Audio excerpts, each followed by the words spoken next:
She was rejected by every family in town, not because she couldn't work, but because of how she looked. What happened next silenced an entire valley. The summer of 1887 in Carver's Bluff, Montana, was the kind that turned men mean and made women disappear. Mara Whitlock had applied to 7 households in 3 days. 7 doors. 7 faces that looked her up and down and found her wanting before she'd spoken a single word. She sat outside Haggerty's general store with a cast iron skillet across her knees and a suitcase that had more miles on it than most men in the territory. She wasn't crying, she was done with crying, but she was close to something worse. The quiet acceptance that some people were simply never meant to belong anywhere. If you've ever been judged before you were given a chance, stay with me through this story. Like this video and drop your city in the comments. I want to see how far this story travels. But the morning Mara Whitlock arrived in Carver's Bluff, she came in on the back of a freight wagon because she couldn't afford the passenger coach. That was the first thing people noticed. Not her face, not the steadiness in her eyes, not the way she climbed down from the wagon bed without asking for a hand. They noticed the freight wagon. In a town like Carver's Bluff, how you arrived told people everything they thought they needed to know about you. She had come from Billings, before that from a ranch outside Bozeman, and before that from a boarding house in Helena where she'd spent 2 winters doing laundry and mending for 12 cents a day. She was 31 years old. She had a letter of reference from a Mrs. Eleanor Crane of Billings that described her as thorough, reliable, and capable of managing a large household without supervision. She had the cast iron skillet that had belonged to her mother, a change of clothes, and $47 folded inside the lining of her boot. What she didn't have was the right body for frontier Montana in 1887. She was a large woman, broad-shouldered, full-figured, the kind of woman who took up space in a room without apology. Her hands were thick and calloused. Her face was plain but not unkind, with dark eyes that had the habit of watching everything carefully before she committed to a reaction. She wasn't soft. She'd never had the luxury of being soft. But there was something deliberate about the way she moved, an economy of motion that came from years of work in tight spaces, of learning exactly how much effort a task required and giving it that much and no more. She spotted the notice board outside Haggerty's general store before she'd been in town 20 minutes. Household help wanted. 3 separate postings, different handwriting, different addresses. She straightened her jacket, tucked the reference letter under her arm, and went to find the first address. The Pemberton house was the largest on the main street, 2 stories, painted white, with window boxes that someone tended carefully. A woman answered the door before Mara had finished knocking. Mrs. Pemberton was small and neat, with the kind of face that had once been pretty and still remembered it. "I'm here about the posting," Mara said. "Household help. I've got a reference from Mrs. Eleanor Crane in Billings." Mrs. Pemberton looked at her, not at the letter, at her. The silence lasted about 4 seconds. Then, "The position's been filled." Mara glanced at the notice board, still visible from where she stood. The posting hadn't been taken down. "The notice is still up," she said. "I said the position's been filled." Mrs. Pemberton's voice had gone pleasant and flat, the way voices did when someone had decided to be rude without appearing to be. She closed the door before Mara had turned away. The second house was owned by a rancher named Forsyth, who ran cattle on the eastern edge of the valley. His wife answered the door, took one look at Mara standing on her porch, and said, without any visible embarrassment, "We were looking for someone younger and smaller." She said the last word the way she might describe a piece of furniture that wouldn't fit through a doorway, practical, impersonal, mildly regretful. "I'm 31, Mara said, "and the posting didn't mention size as a requirement." "Well," Mrs. Forsyth smiled with her mouth, "I'm mentioning it now." The third door was answered by a hired man who looked her over and said he'd fetch the mistress. He didn't come back. After 10 minutes, Mara walked away. She tried 2 more households that afternoon, both with informal word-of-mouth openings she'd heard about at the general store. One woman simply shook her head without speaking and stepped back inside. The other was more direct. "I've got daughters," the woman said. She was maybe 45, standing in the doorway of a modest house with a vegetable garden that needed work. I need someone who fits in properly with the household." "Someone who fits in," Mara repeated. The woman had the grace to look uncomfortable. "Someone more suitable." "For what exactly?" The woman didn't answer that. She just looked at Mara with a kind of determined blankness, and Mara understood that no argument she made would change anything. This wasn't about qualifications. It wasn't about references or experience or whether she could run a household. It was about the fact that she was large and plain and took up space that these women had already decided wasn't hers to take. She walked back to the general store and sat down on the bench outside it. She set her suitcase at her feet and the cast iron skillet on top of it, and she watched the street. A wagon went by. Two women walked past with parcels. A dog slept in the shade near the water trough. Inside, she could hear the low murmur of conversation, and she caught fragments of it through the open window. Her name hadn't been mentioned. Nobody in this town knew her name, but she understood she was the subject, the woman from the freight wagon, the big one, applied at 5 houses and got turned away from all of them. Can you imagine? What was she thinking, coming here looking like that? She didn't go inside to confront it. She'd learned years ago that confronting that kind of talk only gave it more air to breathe. She was trying to decide whether to spend money she couldn't afford on a room at the boarding house or sleep in the livery when she became aware that someone was standing near her. Not in front of her, not blocking her path, just nearby. The way people stand when they're not sure if they're interrupting. She looked up. The man was maybe 35, lean the way men get lean from working outdoors rather than from not eating enough. He had dark hair that needed cutting and a jaw that carried 2 days of growth. His clothes were clean but worn, the kind of worn that came from use, not poverty. He was looking at the suitcase and the skillet with an expression she couldn't immediately read.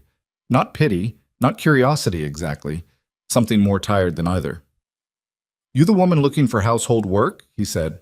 His voice was even, not warm, not cold, just level. "I am," Mara said. She didn't stand up.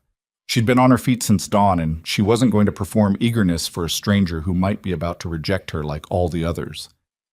"Name's Gideon Ashcroft. I've got a ranch about 12 miles up the mountain.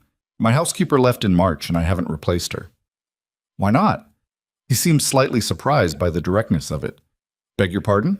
Why haven't you replaced her? It's July. That's 4 months. He was quiet for a moment. "It's not an easy situation to explain." "I've got time," Mara said. She wasn't sure why she was pushing him. Maybe because she was tired of people deciding things about her without having to explain themselves to anyone. Gideon Ashcroft looked at her for a moment with those level eyes, and then he sat down on the edge of the bench, and not close, leaving plenty of space between them. And he said, "My father lives at the ranch. He hasn't been well, not sick in the body. He lost my mother 3 years ago, and he hasn't been coming out of his room much.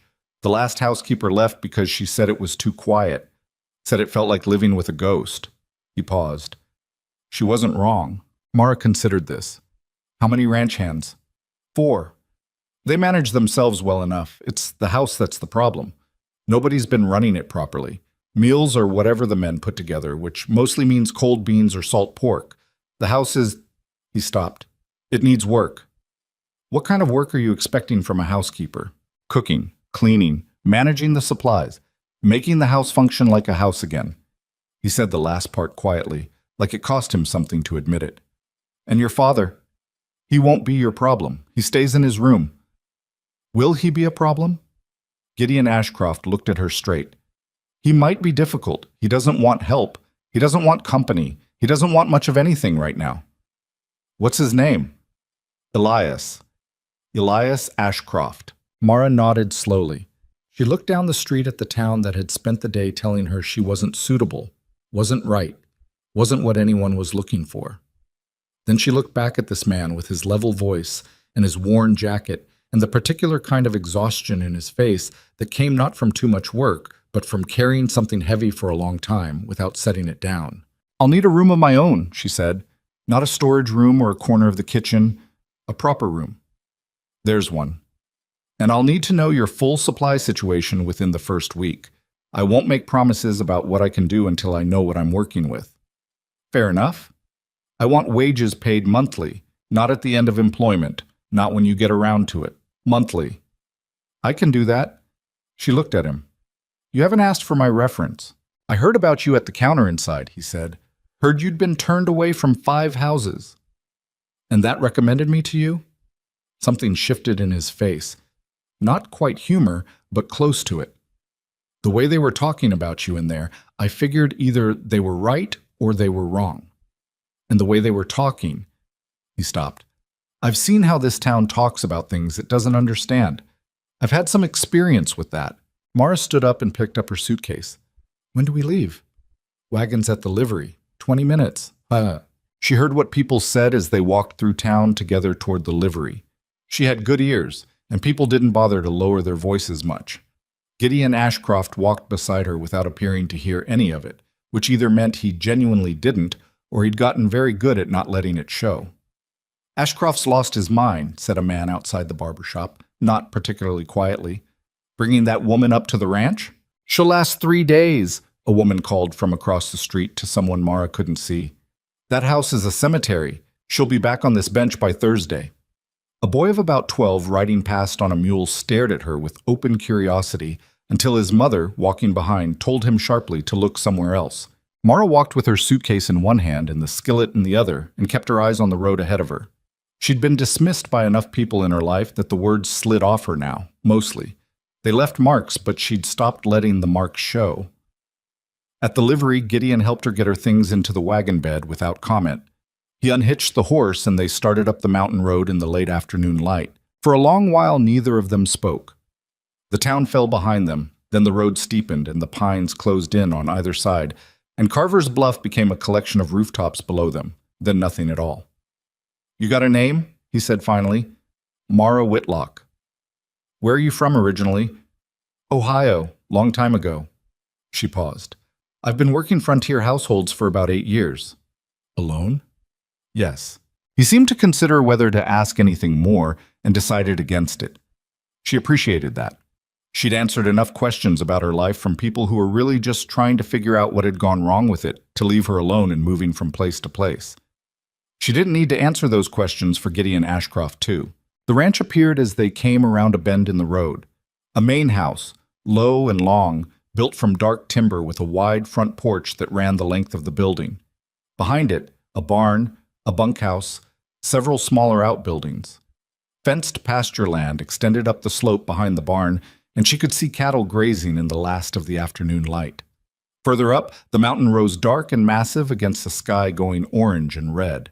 It was, objectively, a beautiful place. It was also, unmistakably, a place where the people inside had stopped paying attention to it. She could see it from 50 yards away. The porch that needed sweeping, the window with a broken shutter hanging at an angle, the kitchen garden along the south side of the house that had been planted and then abandoned to weeds. The house wasn't falling apart, but it was fading, like something that had quietly decided to stop trying. Gideon pulled the wagon up to the porch and set the brake. He jumped down and for a moment stood looking at the house with an expression she couldn't read entirely, something between familiarity and guilt. I'll show you to your room, he said. Then you can see the kitchen and get the lay of the house. Inside was worse than outside, though not in ways most people would immediately see. The house was structurally sound, reasonably clean in the basic sense. Nothing rotting, no animals living inside, no serious disorder. But it had the feeling of a place where the life had drained out gradually. The furniture was covered with a thin layer of dust that had clearly been there long enough to become part of the landscape. The hearth in the main room was cold and swept clean, which in July was appropriate, but there was nothing on the mantel. No photographs, no objects, nothing personal at all. Like someone had removed the evidence of living there. The kitchen was functional. A large stove, decent-sized working surfaces, a good pantry, though the pantry shelves were thin. Beans, salt pork, hardtack, a few jars of preserved vegetables that were older than they should have been. No fresh anything. Gideon showed her to a room at the back of the house, small but real, with a window that looked out at the mountain. A bed, a washstand, a chair, a hook on the wall. Sparse, but it was hers. Supper tonight is whatever the men have been doing, he said from the doorway. Tomorrow. He stopped. Tomorrow you can decide where to start. Is your father in his room now? Yes. Has he eaten today? Something crossed Gideon's face, something with edges to it. I don't know. She didn't comment on that. She set her suitcase on the floor and stood the skillet against the wall and said, I'd like to start in the kitchen tonight, even if it's just something simple. Gideon nodded once. He seemed like a man who'd gotten out of the habit of expecting things to be offered to him. She found the 4 ranch hands eating in the bunkhouse when she went to the kitchen. Apparently the pattern was that they fended for themselves there rather than eating at the house. She introduced herself to each of them. There was Walt, a wide, slow-spoken man of about 50 who'd been with the Ashcrofts for 15 years. Cord was younger, maybe 25, with quick eyes and a habit of watching people sideways when he thought they weren't looking. Tommy was barely 19 and tried very hard not to stare at her, which she found almost endearing. And there was a 4th man, older, named Harris, who barely looked up from his food and said nothing except a grunt that might have been a greeting. "I'll be cooking at the main house starting tomorrow," she told them. "Anyone who wants a hot meal at the house is welcome to come." Walt looked at her with a kind of careful assessment. Ashcroft didn't say anything about that. "I'm saying it," Mara said. "If Mr. Ashcroft has an objection, he can tell me." There was a short silence, and then Cord said, "What time?" 6 in the morning, 6 in the evening. Walt made a sound that was clearly approval, even though he disguised it as just clearing his throat. Tommy looked like he might smile, and then remembered he was trying not to stare. Harris said nothing. In the main house kitchen, she took stock of what she had to work with. It wasn't much, but it was enough for tonight. She found dried beans that were still good, salt pork, some onions that had seen better days but weren't finished yet, and a can of tomatoes. She built a fire in the stove and got a pot going. While things cooked, she found a broom and swept the kitchen floor in the main room, working quietly so as not to make more noise than necessary, in a house where a man had apparently retreated from sound as much as from everything else. Gideon came in from the barn at some point and stopped in the kitchen doorway when he smelled the food. He didn't say anything, just stood there for a moment with a look on his face that might have been relief if he'd allowed it to go that far. 20 minutes, Mara said without looking up. He sat down at the kitchen table, which apparently surprised him slightly. She could tell by the way he pulled out the chair, slightly uncertain, as though sitting at the kitchen table was something he'd gotten out of the habit of. She set a plate in front of him when it was ready. Beans and salt pork and a piece of hardtack she'd fried in a little fat to make it edible. Nothing special, but hot and made with attention. He ate without speaking. She sat across from him with her own plate because she was hungry, and there was no reason to pretend she wasn't.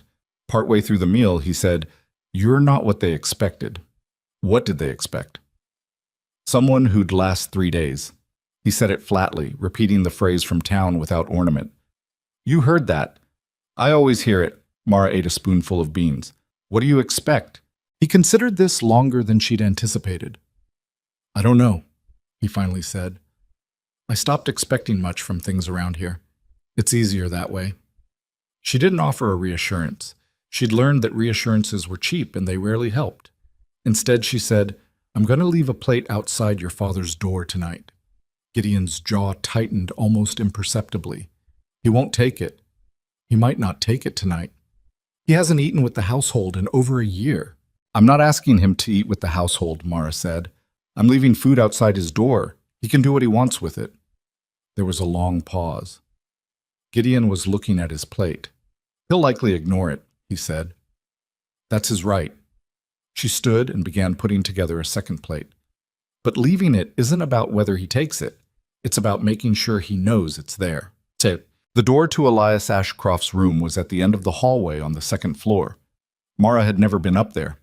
She stood outside it for a moment, plate in hand, and listened. Nothing from inside. No movement, no sound.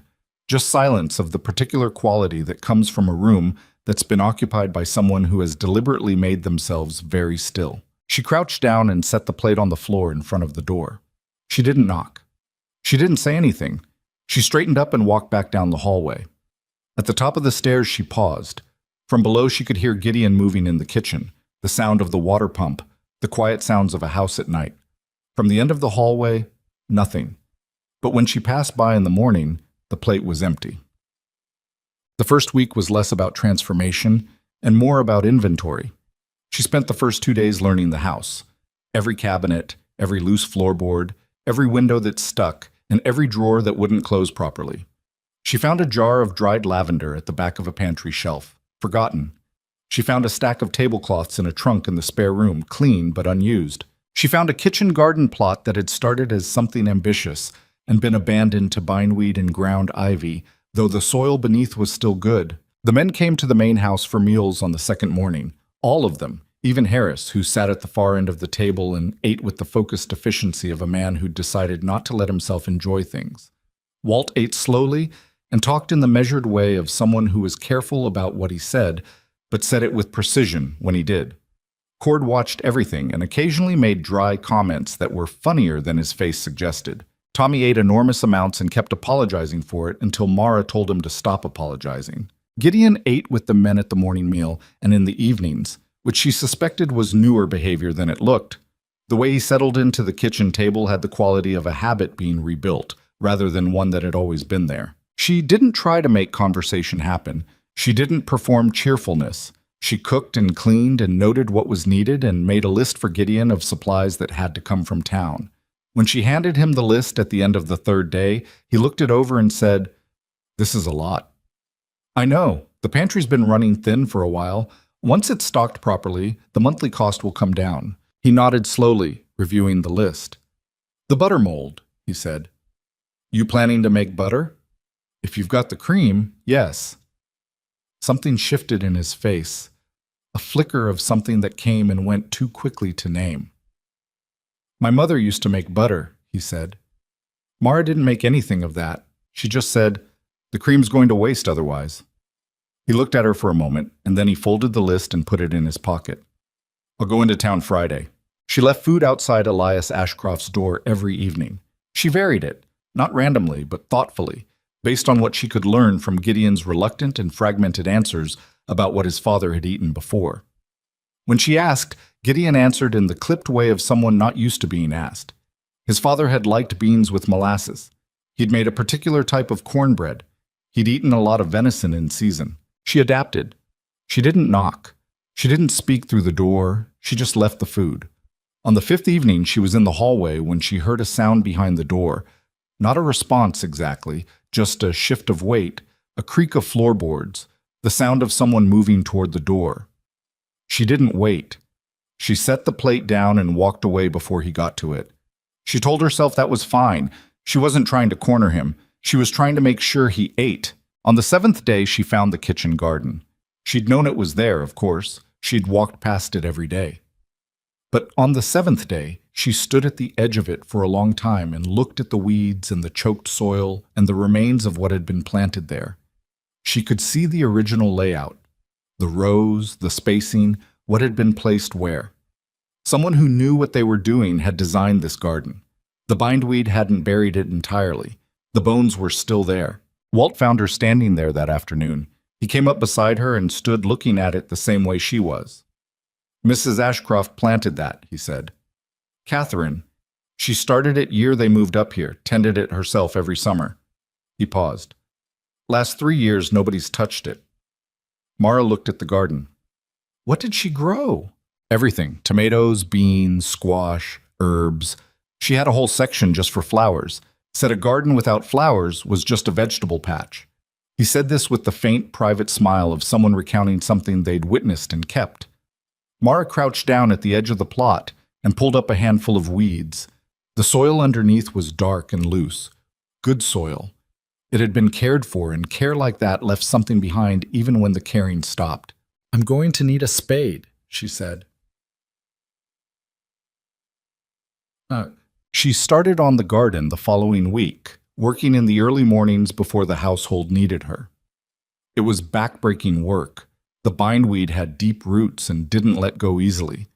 And she was sore in places she'd forgotten she had by the end of each session. But the work was honest and the results were visible, which was more than she could say for some kinds of effort. She didn't tell Gideon she was working on the garden. She didn't announce it to the men. She just did it, quietly, before anyone was up. On the third morning of it, she looked up from where she was kneeling in the dirt and found Gideon standing at the edge of the plot. He'd come from the barn direction, clearly heading toward the house, and had stopped when he saw the garden. He stood very still for a moment. "You don't have to do that," he said. His voice was careful. "I know. That's not what I hired you for." "I know," she said again. She pulled up another handful of weeds and set them aside. "But the soil's good and it's going to waste. And fresh vegetables in August are better than canned anything. He was quiet for a long moment. She kept working. She planted it in the spring of '82, he said. She'd planned a whole expansion for the east side. She never got to do it. Mara sat back on her heels and looked at him. He was still looking at the garden, not at her. I'm not trying to replace anything, she said. He looked at her then. I know, he said, and his voice had something raw at the edges of it that he clearly didn't intend to show. I know you're not. He walked to the house without saying anything else. But that evening, when she came in from the final session in the garden, she found that someone had sharpened her spade. It was the 12th day when Elias Ashcroft opened his door. Mara was coming up the stairs with the evening plate when she heard it. The door at the end of the hall, the hinges that needed oil, the sound of it swinging inward. She stopped on the top step. He was standing in the doorway. He was a big man. She could see where Gideon got his height, but he'd been reduced somehow, the way tall men get reduced when they stop carrying themselves. He was in his 60s, with white hair that needed cutting and a beard he'd been growing without tending for what looked like months. His clothes hung loose. He looked at her with eyes that were still sharp, whatever else had happened to him. Mara didn't move toward him. She didn't speak first. She stood at the top of the stairs with the plate in her hands and let him look. You've been leaving the food, he said. His voice was rough from disuse. Yes. Why? She considered the question seriously because it deserved a serious answer. Because you need to eat, she said, and because leaving it doesn't ask anything of you. He was quiet for a moment. He looked at her the way someone looks at a thing they're trying to figure out. Not hostile exactly, but searching. What's your name? Mara Whitlock. How long have you been here? 12 days. He looked at the plate. What is it tonight? Bean soup with cornbread and the last of the dried apples stewed with a little cinnamon. Something shifted in his face. Not quite a smile, but the memory of one, visible for just a second. Catherine used to make stewed apples, he said. He wasn't saying it to her exactly. He was saying it to the air, to himself, to some presence she wasn't part of. I know, Mara said quietly. Gideon told me. Elias Ashcroft looked at her again. Then he stepped back from the doorway and said, You can bring it inside. She carried the plate into his room. It was dim, curtains mostly drawn, the air close and still. There was a chair by the window and a writing desk covered in papers that hadn't been touched in a long time, and a bed that had been made with the mechanical precision of someone who had stopped caring but maintained the habit anyway. She set the plate on the writing desk and did not look around the room or offer any comment on it. I'll leave you to it, she said. Sit down, Elias said. She turned and looked at him. He was standing by the bed with an expression that was trying to be neutral and not entirely succeeding. If you've got time, he added, with a difficulty that suggested he hadn't made that kind of request in a while and had forgotten how. She sat down. They didn't talk much. He ate, which she noted without drawing attention to, and she sat in the chair by the door, and they were quiet together in a way that wasn't uncomfortable. After a while he said, Is the ranch all right? And she understood he was asking not about the infrastructure, but about the people in it. It's all right, she said. The men are working hard. Your son is working hard. He nodded slowly. The garden needs some time, she added, but it's coming back. He looked at her sharply. Which garden? The kitchen garden, on the south side of the house. There was a long silence. His face had gone through something she hadn't been able to track fully. That was Catherine's garden, he said. I know. He looked at her for a moment and his eyes were wet, and he turned toward the window and she let him have that without comment. When she left, she pulled the door quietly behind her. In the hallway, she stood for a moment in the dark, breathing slowly, thinking about the particular kind of grief that could make a man disappear from his own life. Not weakness, not self-indulgence, just the weight of something too heavy to put down, carried alone for too long. She went back downstairs. In the kitchen, Gideon was sitting at the table with a cup of coffee gone cold, staring at nothing. He looked up when she came in. He opened the door, she said. Gideon looked at her with an expression she hadn't seen on him before. Not hope, exactly. He was too careful for that.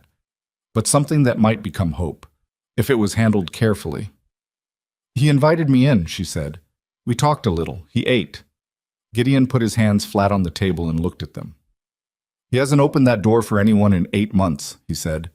His voice was quiet and careful, the way voices get when they're holding something fragile. He's not better, Mara said plainly. I don't want you to think one conversation means anything more than it means, but he's still there, behind that door. That's something worth knowing. Gideon nodded once. He picked up the cold coffee and drank it anyway, not because it was good, but because his hands needed something to do. Outside the window, the mountain stood dark against the night sky, and the ranch was quiet in the way that healthy things are quiet. Not empty, not hollowed out, but resting.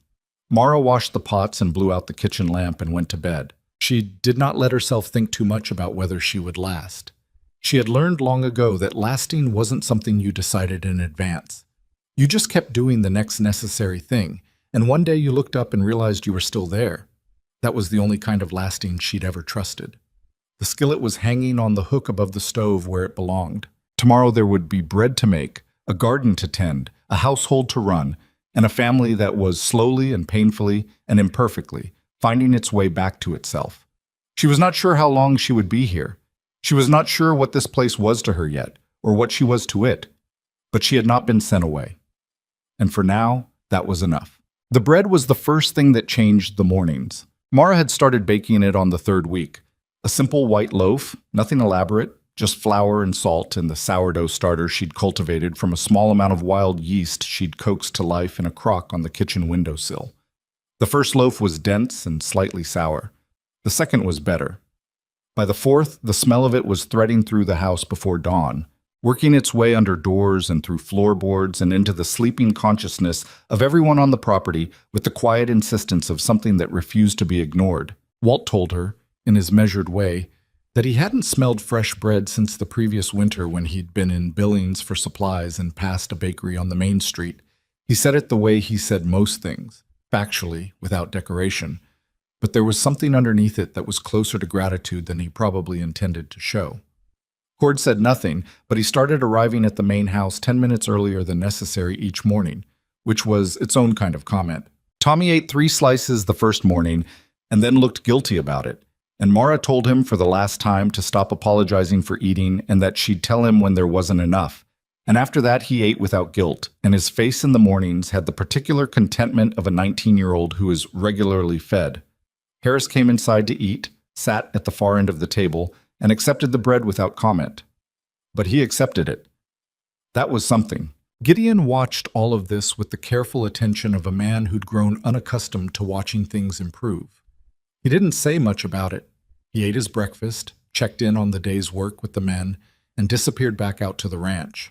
But sometimes, in the evenings, he'd come in from the barn and stand in the kitchen doorway for a moment before announcing himself, just standing there in the smell of whatever was cooking, with an expression she only caught because she'd gotten good at noticing the things people tried not to show. She never mentioned it. What she was doing was not dramatic.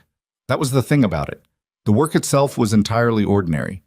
She cooked meals and made sure they were hot and ready when people were hungry. She cleaned the main room and the kitchen with the kind of thoroughness that didn't draw attention to itself, but left everything subtly better. She mended the broken shutter on the east window, not because it was urgently necessary, but because it had been hanging at that angle for long enough that everyone had stopped seeing it as broken and started seeing it as normal, and that kind of thing spread if you let it.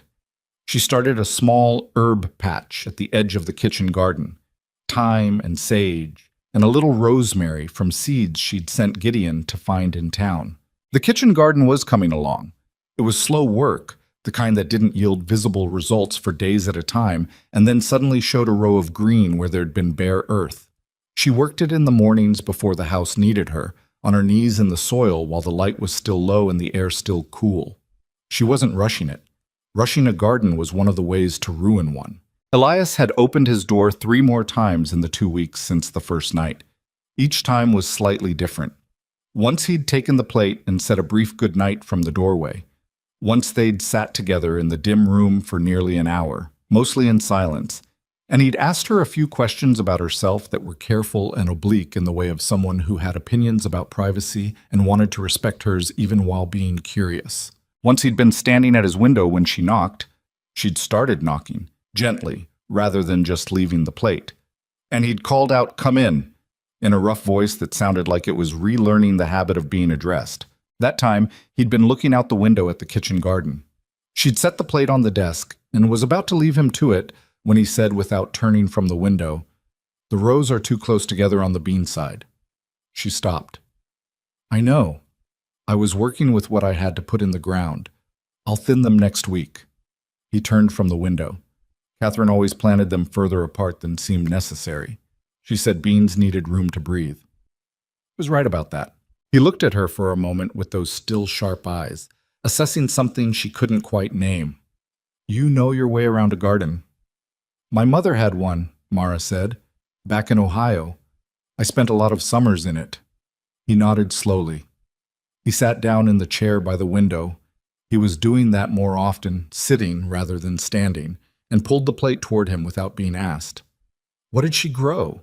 Everything. Potatoes, corn, squash. She had a cherry tree she was very proud of. She paused. "I've been thinking about putting in a couple of fruit trees here, if you're willing. The soil on the south slope would support it." Elias looked up from his plate. It was the first time she'd suggested something permanent, something that implied she'd be here long enough to see it through seasons. She hadn't planned it. It had come out of her naturally, and she was already second-guessing it when his expression shifted. "Cherry?" he said. "Or apple? Apple might do better up here." He was quiet for a moment. "Catherine wanted apple trees," he said. He said it flatly, not as an invitation to further discussion, just as a fact being returned to the world from wherever he'd been keeping it. Mara said, "Then apple trees." The trouble with Carver's Bluff started on a Wednesday at the end of the third week, which was when Gideon went to town for supplies and came back with the provisions and a tight-set jaw and didn't mention what was behind it until she put a cup of coffee in front of him that evening and waited. He turned the cup in his hands. Outside, the evening light was long and golden over the pasture. "People are talking," he said. "People were talking before I got here. It's different now." He looked at her carefully, like he was trying to decide how direct to be. "It's more specific. The kind of talk that has edges to it." She waited. "Forsyth's wife told someone at the dry goods store that you've got your hooks in the Ashcroft household and you're working angles." He said it flatly, distaste evident not in his tone, but in the deliberate plainness of it, the way he chose not to dress it up. "That you're after something. The ranch, or—" He stopped. "Or me." The kitchen was quiet for a moment. The stove ticked. "What did you say to that?" Mara asked. "Nothing. I paid for my supplies and left." She nodded. "That was probably right. I should have said something." "What would you have said?" He looked at her. The question sat there between them, honest and slightly uncomfortable, and she could see him working through it. Not the answer he wanted to give, but the one that was actually true. "I don't know," he admitted. Something that made it clear they were wrong. "They'd have found a way to be right about it anyway," Mara said. "That's how that kind of talk works. If you defend me, it proves I've gotten to you somehow. If you say nothing, it proves I've made you afraid to speak. There's no answer that satisfies them." He looked at her steadily. "Doesn't that bother you?" She thought about it honestly. "Yes," she said. "But I've been hearing things like that most of my life. You get to a point where you have to decide whether you're going to live inside what other people say about you or live inside what you actually are. I picked a long time ago." He was quiet for a moment. "You're not what people expect," he said. "You said that before. I mean it more now." He said it like someone making an admission rather than a compliment, like it was something he'd been turning over in his mind and had finally decided to just put down somewhere. Mara picked up her own cup. "The Forsyth woman turned me away from her door the first day I was in town, said she needed someone suitable. So I don't particularly value her reading of my character." Something shifted in Gideon's face that was as close to a smile as she'd seen from him. It was brief and somewhat reluctant, but it was there. "No," he said. "I suppose that's fair." The break in the household, the real one, the kind that you could feel rather than just observe, happened in the fourth week, on a Thursday evening in late August. Mara had made a pot of chili from the dried peppers and beans and the last of a venison roast that Walt had brought up from the smokehouse. It was a good batch. She'd cooked it slow over most of the afternoon, and the smell of it had been working on the house for hours. The men came in at 6 and settled around the table with the ease of people who'd grown comfortable in a space, the specific comfort of people who'd started to expect things to be good and were usually right about that. She was ladling out bowls when she heard the stairs. Everyone heard it. The sound of footsteps on the staircase, slow, deliberate, the footsteps of someone taking care, was foreign enough in the household rhythm that it stopped conversation the way a sudden sound stops a room. Walt looked up. Cord went still. Tommy half turned in his chair. Harris set his spoon down. Elias Ashcroft appeared in the kitchen doorway. He'd combed his hair and trimmed the worst of his beard. He was wearing a clean shirt. She could see the stiffness of fabric that had been folded in a drawer for a long time. He stood in the doorway and looked at the kitchen full of people with an expression she could only describe as carefully composed. A man controlling his own face because he wasn't sure what it would do if he let it go. Nobody spoke for a moment that felt longer than it was. Then Walt said, "Evening, Mr. Ashcroft," in his level voice, as if it were entirely normal, as if Elias walked downstairs to dinner every night. "Walt," Elias said. His voice was steadier than it had been in their private conversations. Something about the men around the table, the familiar faces, the ordinary sounds of a working ranch evening, seemed to help him hold himself upright. He looked at Mara. She nodded toward the empty chair at the head of the table, the one that had been sitting empty since she'd arrived, the one everyone had quietly been leaving alone without being told to. He walked to it and sat down. Gideon across the table had gone very still. She could see him controlling his expression with the effort of a man who'd learned not to show too much because hope had let him down enough times. He looked at his father, and his father looked at the table, and then they looked at each other briefly, quickly, the way people look at each other when there's too much to say, and the supper table is not the place for any of it. Mara set a bowl of chili in front of Elias and did not draw attention to the moment. She went back to the stove. She heard the sounds of the meal resuming around her. Spoons against bowls, the small traffic of the breadbasket being passed, Cord making a quiet remark about the cattle that Walt responded to with a couple of words. After a while, Elias said, "The garden's coming back." He was speaking to the table generally, or to the air, or to nobody in particular. "It is," Walt said. "Saw it from my window this morning." He paused. "The bean rows are going to need thinning." "I'm doing that Friday," Mara said from the stove. Another pause. Then Elias picked up his spoon and ate, and the table went on around him, and that was how it went. Not dramatically, not with any ceremony. Just an old man coming back to his own table, taking up his spoon, and finding that the world had kept a place for him. Under the table, she noted later, Gideon's hand was pressed flat against his knee in the particular way of someone keeping himself from doing something. Crying, maybe, or saying something he'd regret. He ate his chili and listened to his father make a comment about the east pasture fencing, and when Elias left after the meal, going back upstairs still not ready to stay past a certain point, Gideon sat at the table for a while longer after the other men had gone and said nothing. Mara washed the dishes and let him sit. Eventually he said, "He hasn't done that in 14 months. She didn't say anything for a moment. She dried a bowl and set it in the cabinet. "Is he going to be all right?" Gideon asked. Not as a practical question, she understood that, but as the kind of question you ask aloud when you've been holding it silently for too long. "I don't know," she said honestly. "I think he's trying to be. That's not nothing." Gideon nodded at the table. "No," he said. "It's not." The whispers from town had been getting more specific, the way whispers do when they go unchallenged for a while and start to believe in themselves. Mara heard some of it from Cord, who had a gift for picking up information without appearing to seek it, and reported it to her with a neutrality that she recognized as his particular form of loyalty, giving her the information without telling her what to do with it. The story going around Carver's Bluff, as best she could piece it together, was something like this. The large woman from nowhere had worked her way into the Ashcroft household through the old man's weakness, was managing the family's finances in ways that benefited herself, and was conducting herself with Gideon Ashcroft in a manner that was improper for an employee. That last one was the one with the edges. That was the one designed to be the most difficult to refute. "Who's saying it?" she asked Cord. "Forsyth's wife started it, but it's got legs now. A couple of the other women have added to it." "Does Gideon know?" Probably. He was at Haggerty's last week. People don't exactly lower their voices around him either. She thought about this for a day before deciding what to do about it. What she decided was keep doing exactly what she was doing, with the same precision and the same standards, and not give the talk any reaction to feed on. This was, she knew, the correct answer, and also the unsatisfying one. Correct answers often were. But the part that stung was the part she hadn't expected to sting. The suggestion that what she'd built here was pretense. That the meals and the garden and the slow, careful work of making a broken household functional again were all strategy rather than simply what needed to be done. She found it surprisingly hard to let go of.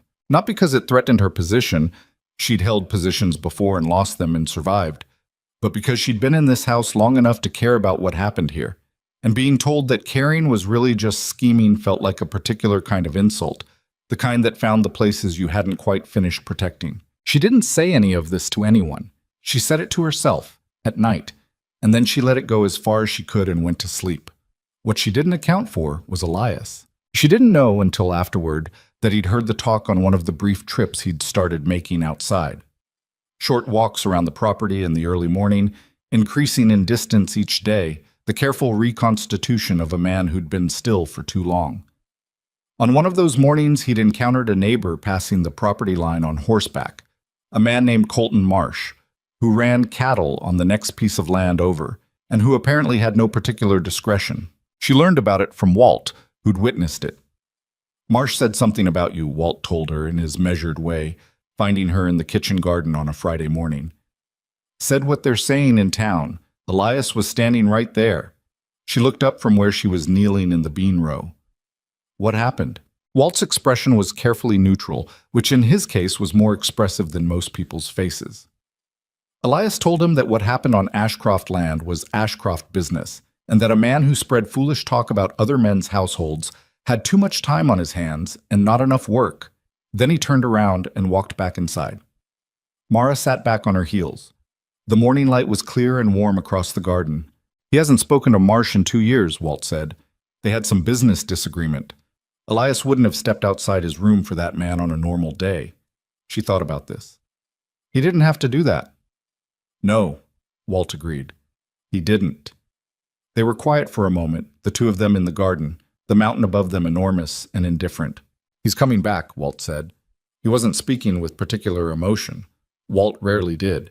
But there was something in it that was its own kind of feeling, the recognition of something you'd been hoping for without quite letting yourself believe in. Yes, Mara said. She went back to the bean rows. The roots were deep, and she worked carefully, not pulling too hard, just coaxing the plants apart, giving each one the room it needed to become what it was going to become. Above her, the mountain was sharp against the morning sky, and the air smelled of earth and growing things. And somewhere in the house behind her, she heard, faint, distant, the sound of a door opening. Gulp. The evening started to change after Elias came to the table the first time. He didn't come every night. There were nights when the stairs were silent and the chair at the head of the table sat empty and nobody said anything about it, because that was just where he was, and you didn't crowd a man who was finding his way back. But he came often enough that it stopped being an event and started being part of the rhythm of the house. He was not an easy man at the table. He had opinions about cattle management that Walt disagreed with in a low-key and persistent way that had clearly been going on for years. He was sharp about waste, the kind of sharp that came from watching a ranch survive lean years, and occasionally said so in ways that made Tommy nervous. He and Gideon talked around each other more than directly, the careful navigation of a father and son who'd both learned to keep their own counsel and weren't quite sure how to stop. But he ate. He sat at his table and he ate, and he asked about the cattle and the fencing and the state of the eastern pasture, and sometimes he looked at the kitchen garden from the window and made observations about the bean rows or the herb patch in the assessing way of someone who had grown things and remembered how. One evening in early September, Gideon came in from the barn with a split in his right hand from a fence post, and Mara cleaned and wrapped it at the kitchen table with the efficiency of someone who'd done this before. And Elias sat across the table and watched the whole process, and then said, without apparent connection to anything, "Your mother would have had an opinion about your fencing technique." Gideon looked up from his bandaged hand. She had an opinion about everything. She did. A pause. She was usually right. It was the first time Mara had heard Elias Ashcroft speak of his wife in a tense that wasn't raw grief, not the flat declarative sentences of a man keeping his loss contained, but something slightly softer, slightly more open. The acknowledgement of a woman who had opinions and had usually been right about them, spoken with something almost like fondness rather than only pain. Gideon looked at his father for a moment and then looked at the table. "She was right about the apple trees," he said quietly, and Mara, at the stove with her back to both of them, understood that this was not a sentence intended for her. She heard Elias go still. Then, after a moment, "What apple trees?" "Mara's thinking about putting in a couple. South Slope." A long pause. The stove ticked. Outside, the last of the evening light was going off the mountains. "The soil there would support it," Elias said. His voice was careful and deliberate, and if there was something underneath it, he kept it there. "You'd want to get them in by mid-October, before the ground hardens." "That's what I figured," Mara said. The kitchen was quiet in the way it sometimes was now. Not the empty silence of before, but the full silence of people who were comfortable enough with each other to not fill every pause. That was a different thing entirely. It had taken weeks to get here, and she hadn't forced any of it, and she was aware, in the part of her that watched and noted things, that this was the most fragile time, the moment when things had gotten better enough that you might relax, and relaxing was when things went wrong. She didn't relax. She kept cooking and tending and paying attention, and if she sometimes stood at her window at night and allowed herself to feel something close to belonging, if she let herself just briefly imagine this as something that might last, she did it quietly, in the dark, where it couldn't be used against her. The apple trees could wait until October. There was still time. The apple trees went in on the 14th of October, 2 of them, on the south slope just as Elias had suggested. Mara and Walt dug the holes in the morning while the ground was still workable, and Gideon drove down to a nursery outside Carver's Bluff to collect the saplings. Thin, unremarkable sticks of wood that required a certain amount of faith to believe would ever become anything worth having. Elias came outside to watch them plant the second one. He stood at the edge of the slope with his hands in his jacket pockets and said nothing, but he stayed until the work was done, and when Mara tamped the last of the soil down around the base, he made a sound that wasn't quite a word but meant something she understood. That was mid-October. By November, the first cold had come down from the mountain, and the garden had been put to bed for the winter. The last of the squash harvested, the herbs dried and stored, the bean rows cleared and the soil turned over.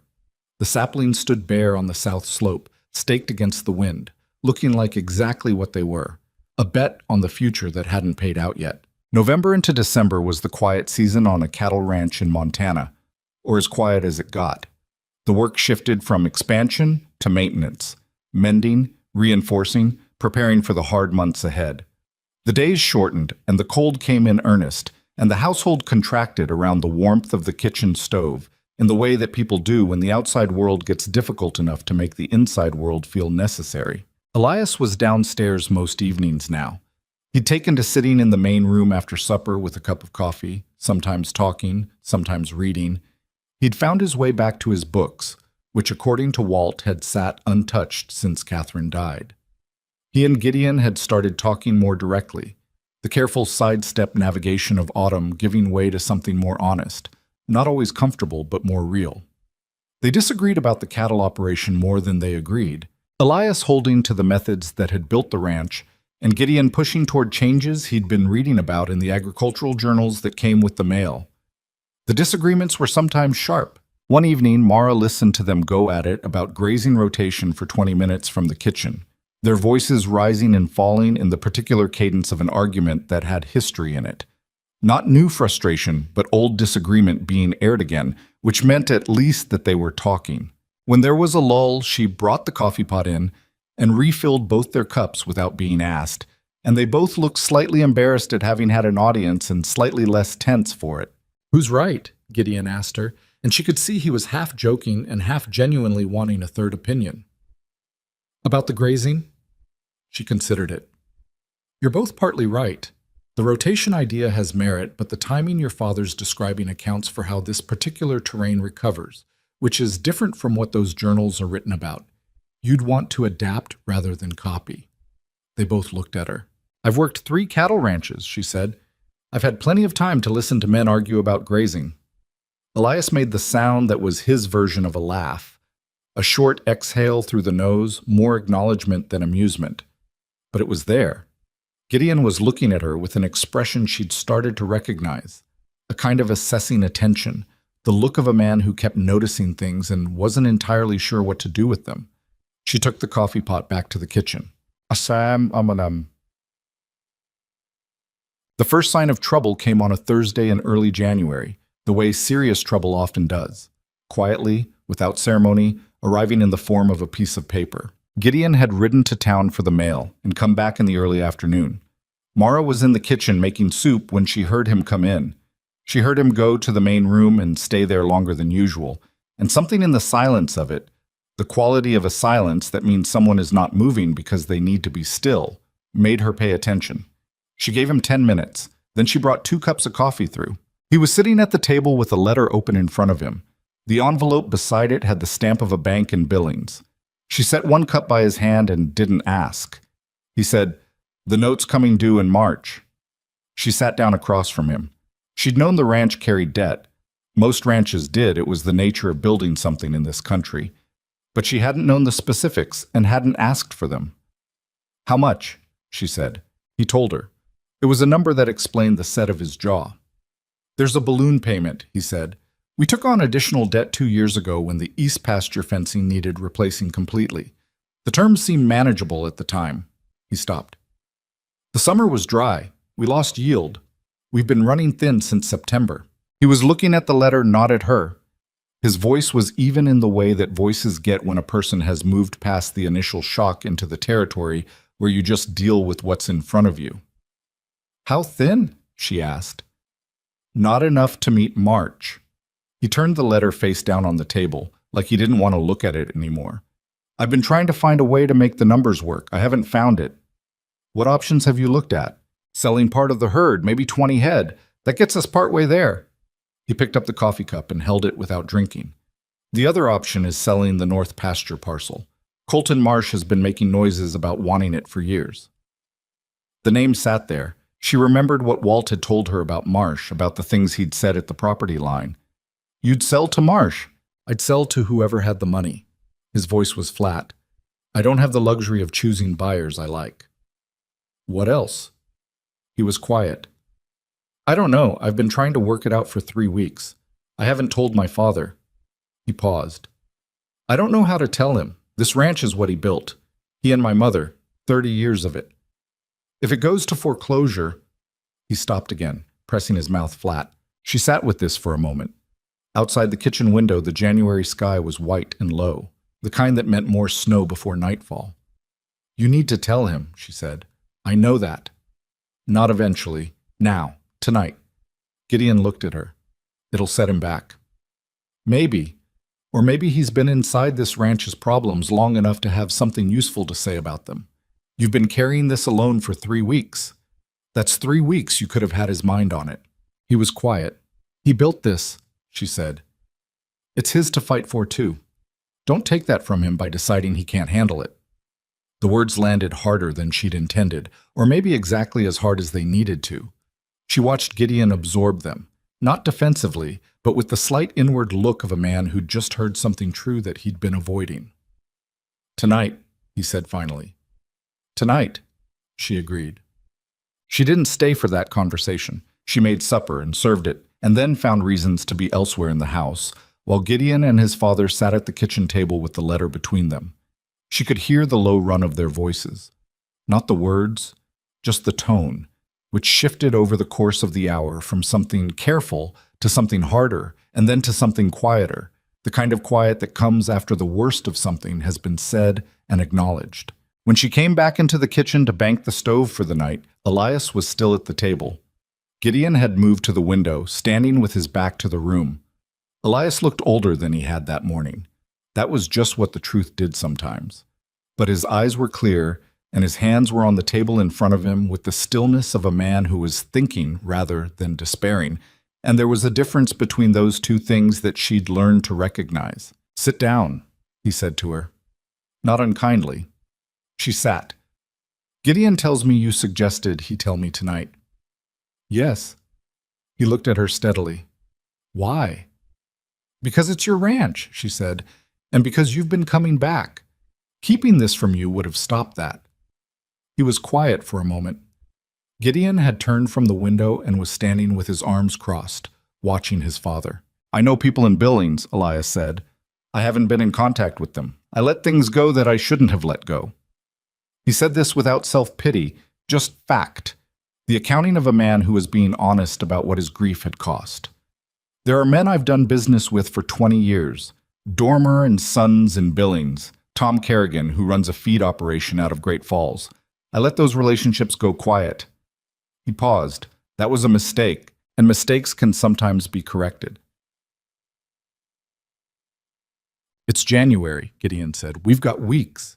Weeks is enough time if you move. Elias put his hands flat on the table.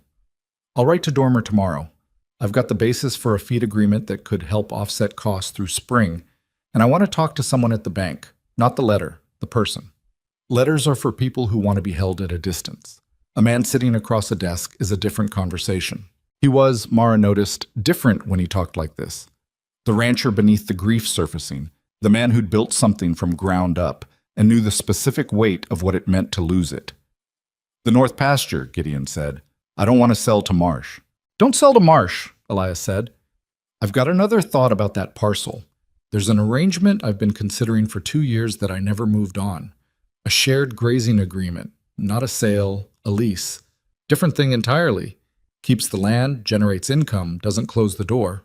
He looked at Gideon. I should have brought it up before. I wasn't in a state to bring anything up before. The kitchen was quiet. The stove ticked. Outside, the first snow of the evening had begun, visible through the window as a pale shifting beyond the glass. Gideon looked at his father with an expression Mara chose not to watch too closely. It was too private for an audience. All right, he said.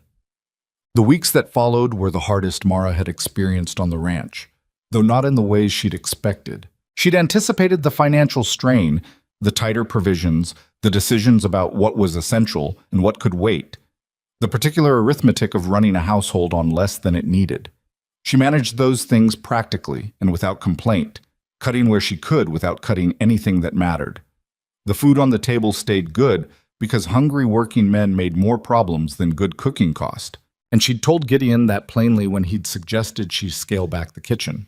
You can cut the soap order, she'd said. You can cut the lamp oil by 1/3 if the men go to bed earlier. You cannot cut the food. I'll find other places. He'd conceded without argument, which she'd noted. What she hadn't anticipated was her own savings. She had $47 when she'd arrived. She had $83 now, 4 months of wages carefully kept in the boot lining she'd long since moved to a tin under her bed. It wasn't much measured against the ranch's debt, but it was hers, and she'd held on to it through years of uncertainty as the one concrete thing she controlled. The difference between being stranded and being able to move. She thought about it for 2 days. She turned it over the way you turn over something you already know you're going to do but want to make sure you're doing for the right reason. On the 3rd day, she went to find Gideon in the barn. He was repairing a section of harness, working methodically in the cold light from the barn door. He looked up when she came in. I have money, she said. $83. I want to put it toward the note. He stared at her. I know it's not enough to matter much, she said, but it's what I have. Mara. His voice had something in it she couldn't immediately name. You don't have to. I know I don't have to. She kept her voice even. I'm not doing it because I have to. I'm doing it because this place... She stopped and took a breath and decided to be honest. Because this is worth fighting for, and I can either keep that money as my way out, or I can use it here where it might actually do something. I've decided which one matters more. He was looking at her with that careful attention she'd seen before, the kind that was trying to figure her out and having a harder time than he was accustomed to. If the ranch goes under, he said slowly, that money's gone. I know. You'd have nothing. You'd be back on someone's bench with a suitcase. I know that too. The barn was very quiet except for the sound of a horse shifting in a nearby stall and the wind working at the door. Why? He said. Not argumentatively. He actually wanted to know. She thought about how to say it honestly without saying more than she meant to. Your father came to that table, she said. He's writing letters he should have written 2 years ago. Your men are eating hot food and working better for it. Something that was broken is less broken than it was. I did some of that. Not all of it. Most of it was already in here waiting to be let out again. But some of it was me. She paused. I'm not ready to watch that go. Gideon set the harness down on the workbench. He was looking at her directly. The careful levelness of his expression cracked slightly at the edges. I won't take your savings, he said. Then consider it a loan. At what terms? Monthly payment when the ranch is solvent, no interest. And if it doesn't come back from this, the debt's forgiven. She said it plainly, because making it complicated would have made it sentimental, and she wasn't offering sentiment. She was offering what she had. He looked at her for a long time. Outside the barn, the January wind pushed at the walls. I'll put it in the ledger, he said finally. Formal loan, terms as stated. Fine. He reached up and rubbed the back of his neck, a gesture she'd come to recognize as him doing something that cost him. You're a strange woman, Mara Whitlock, he said. It wasn't an insult. It was something else, said quietly, with a kind of wondering in it that he didn't seem to know what to do with. I've been told, she said, and left him to the harness. Bum. Elias's letters produced results faster than Gideon had expected, and faster, she suspected, than Elias himself had allowed himself to hope. Dormer and Sons in Billings came back with a proposed feed agreement that reduced their spring costs substantially. Tom Kerrigan offered a short-term credit arrangement for supplies that bought them breathing room. And Elias made the trip to Billings in the second week of February, his first trip off the ranch in over a year, to sit across a desk from the bank's regional manager and have the conversation that letters couldn't have. She didn't know what was said in that meeting. Elias came back taciturn and tired from the road, ate supper mostly in silence, and went to bed early. But 2 days later, he came downstairs in the morning with a piece of paper that he set on the kitchen table in front of Gideon without comment, and Gideon read it and sat back in his chair and put his hand over his eyes for a moment. Extended terms, Elias said. 30 additional days, reduced balloon. It's not forgiveness, but it's workable. Gideon lowered his hand. How did you get them to agree to that? I reminded them that foreclosing on a ranch that's been operating in this county for 20 years does more damage to their reputation than a restructured note. He picked up his coffee cup. And I brought them a detailed accounting of the corrective steps we'd already taken. Banks don't mind trouble as much as people think. They mind uncertainty. Give them a plan, you change the conversation. Gideon looked at his father with something Mara could only describe as recognition, seeing someone he'd known before and had been afraid was gone. You should have gone to town months ago, he said. Yes, Elias said. I should have. He said it without defense, accepting the fact of it. I'm going now. The land lease arrangement with a rancher named Holt, not Marsh, who Elias had firmly sidestepped in favor of a man from the northern end of the valley with a better reputation, was signed the following week. It wasn't a large sum, but it was steady, and steady was what they needed. The ranch was not saved in any single dramatic moment. It was saved the way things usually are, by accumulated small decisions, by people doing more than they were required to do, by a network of old relationships being slowly repaired and new ones carefully built. It was saved by Elias Ashcroft getting out of bed and picking up a pen and being willing to face what his absence had cost. It was saved by Gideon working the problem with a stubbornness that was one of his better qualities. It was saved by $83 from a woman's boot tin. Through February, as the numbers began slowly to shift from impossible to merely difficult, Mara watched the household recalibrate around the new reality. The men knew something had been close. Ranch hands always knew. They felt it in the way orders were given and decisions were delayed. And the lifting of the immediate threat settled through the house, the way warmth settles through a room, gradually and from the edges in. Gideon was different in ways she noticed without cataloging. He slept better. She could tell from the sound of the mornings the slightly less taut quality he carried when he came in for breakfast. He talked more at supper, not a lot, but more than before, occasionally saying something that was almost a joke, and then looking mildly surprised at himself. He'd taken to coming into the kitchen in the evenings when she was cleaning up and staying to talk, or not talk, just be in the same room with the comfortable ease of someone who'd stopped calculating whether they had a reason to be there. She didn't examine this too closely. She had learned to be careful with the things she wanted, because wanting things too openly was how you got hurt when they didn't come through. But she was aware of it. She was aware of him in the way you become aware of things that have been gradually changing, and then one day you look up and realize the change has already happened, and you were the last one to notice. One evening in late February, she was taking stock of the pantry for the spring supply order when she heard the men in the main room, Gideon and Elias, in conversation, their voices lower than usual. She wasn't trying to hear, but the house was quiet and the pantry was off the hallway, and their words came to her in fragments. "Better than I expected," Elias was saying. And then Gideon, quieter, "She's better than I deserved." A pause. "That may be," Elias said. She stood very still in the pantry for a moment, her pencil above the paper, the winter dark outside the small window. Then she went back to her inventory and wrote down the numbers carefully, and did not allow herself to think about what she'd heard until much later, alone in her room, when she lay in the dark and let the words come back once, and then made herself let them go. The ranch was still standing. The saplings were still in the ground on the south slope, bare through the winter, but rooted. March was close. March was coming, and on the other side of it, if they were careful, if they were stubborn, if they did the next necessary thing, and then the thing after that, spring. She blew out the lamp. The mountain was quiet outside her window, holding all its snow, waiting for something she couldn't yet name. March came in hard, the way Montana months often did. A week of bitter cold followed by a false thaw that turned the ranch road to mud, and then froze again overnight, leaving everything coated in a thin shell of ice that made the morning chores treacherous and the horses irritable. The balloon payment went through on the 9th of the month, the restructured terms holding as Elias had negotiated them, and Gideon came home from the bank in Billings with the receipt folded in his jacket pocket and said nothing about it at supper, except that it was done. Elias nodded once. Walt raised his coffee cup slightly, which for him was the equivalent of a standing ovation.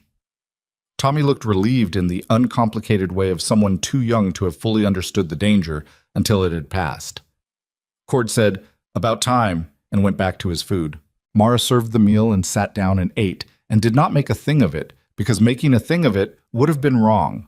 This wasn't a victory so much as a return to the starting line, and the men around this table understood that distinction better than anyone. What changed after March was subtle and not.